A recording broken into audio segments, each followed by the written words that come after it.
Selamat pagi Pak, perkenalkan nama saya William Stanley Roth, NIM 2201809405,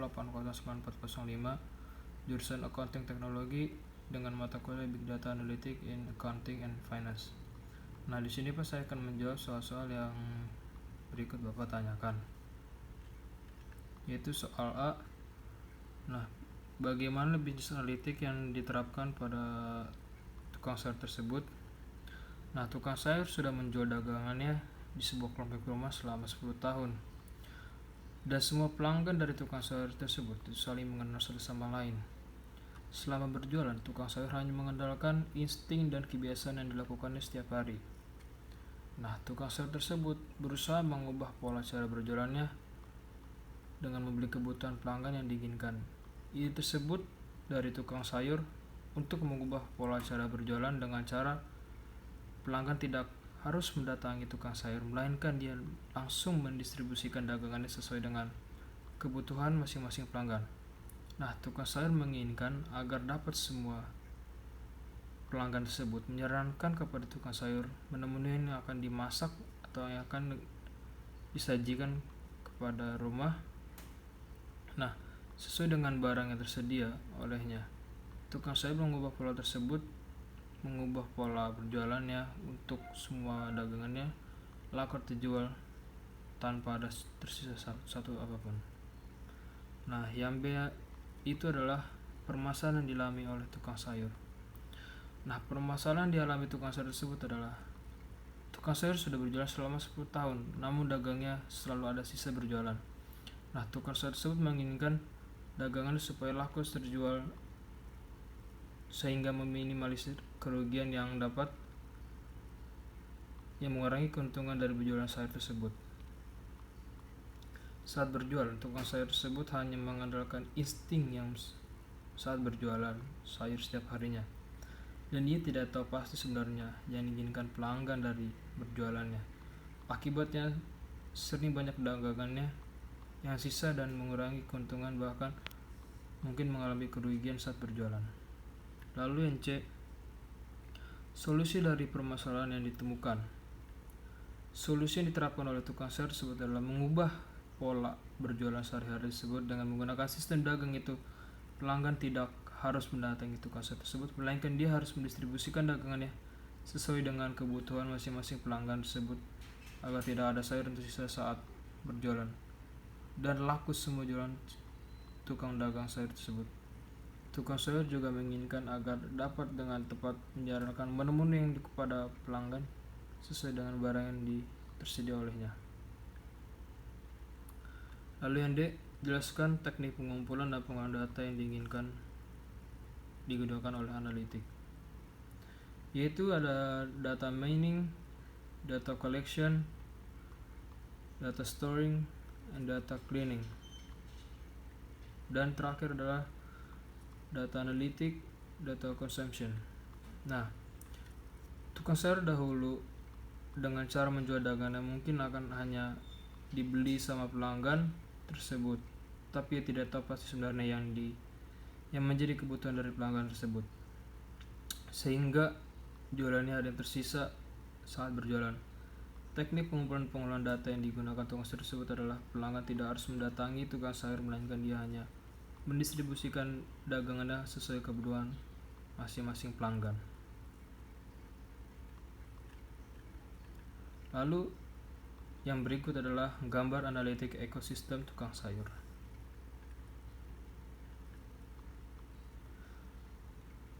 Yang berikut adalah gambar information dashboard tukang sayur.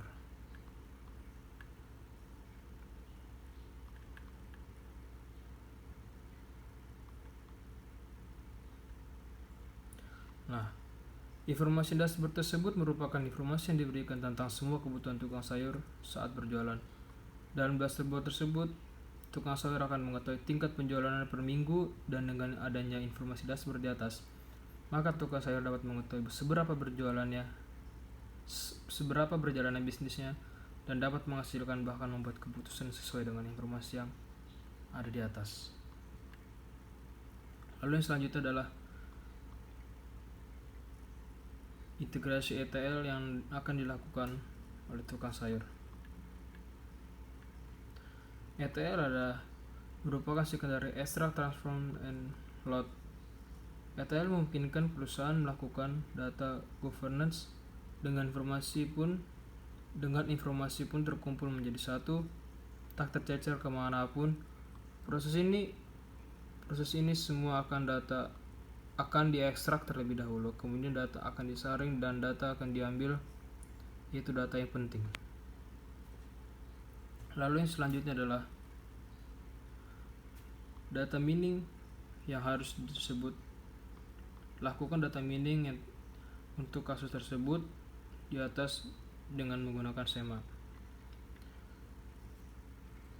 Perkembangan data mining menghasilkan suatu metodologi yang bernama SEMA. SEMA memiliki 5 tahapan untuk melakukan eksplorasi data, yaitu sample, export, modify, model, and assess. Nah, berikut adalah 5 tahapan metode SEMA. Sampel. Tahap ini merupakan opsional, yaitu mengambil sampel data dengan mengekstrak sebagai data untuk menampung informasi yang signifikan. Dari tukang tersebut, ia menganalisis berjualan dalam 10 tahun terakhir. Hanya berjualan sayur banyak dagangan yang sisa saat berjualan. Explore. Nah, dalam explore tersebut, tukang sayur membuat sistem dagang, yaitu pelanggan tidak harus mendatangi tukang sayur, melainkan dia langsung mendistribusikan supaya dagangannya laku terjual dan meminimalisir kerugian yang terjadi. Modify. Dalam modify tersebut adalah tukang sayur tersebut menciptakan sistem dagang yang pelanggan tidak harus mendatangi tukang sayur, melainkan dia langsung mendistribusikan dagangannya kepada pelanggan. Model data modifikasi akan dimodelkan dengan suatu perangkat lunak untuk mencari secara sistem kombinasi data yang dapat dilakukan untuk memprediksi hasil yang diinginkan. Sebelumnya, tukang sayur tersebut mengandalkan insting saja saat berjualan dan kebiasaan dilakukan setiap harinya, tetapi sebenarnya tidak tahu pasti apa yang sebenarnya yang menjadi kebutuhan pelanggan. Akibatnya seringkali banyak dagangan yang sisa dan mengurangi keuntungan si tukang sayur tersebut. Dan sekarang tukang sayur menginginkan pelanggan agar dapat dengan tepat menjalankan menu-menu yang menjadi kebutuhan pelanggan tersebut sesuai dengan yang tersedia olehnya. Dan tukang sayur tersebut memanfaatkan sosial media seperti Facebook, WhatsApp, grup, dan media lainnya dengan menambah ide tukang sayur untuk memajukan dagangannya. Lalu yang berikutnya adalah assess. Dalam tersebut, tukang sayur menerapkan ide-ide tersebut menginginkan supaya dagangannya laku terjual semua tanpa adanya tersisa dagangannya untuk menerapkan ide-ide baru tersebut. Terlebih, tukang sayur memanfaatkan jaringan media sosial yang untuk memajukan dagangannya dan menginginkan memberikan kemudahan dan dalam pembayaran melalui platform online serta dengan pemasaran melalui media sosial. Terima kasih.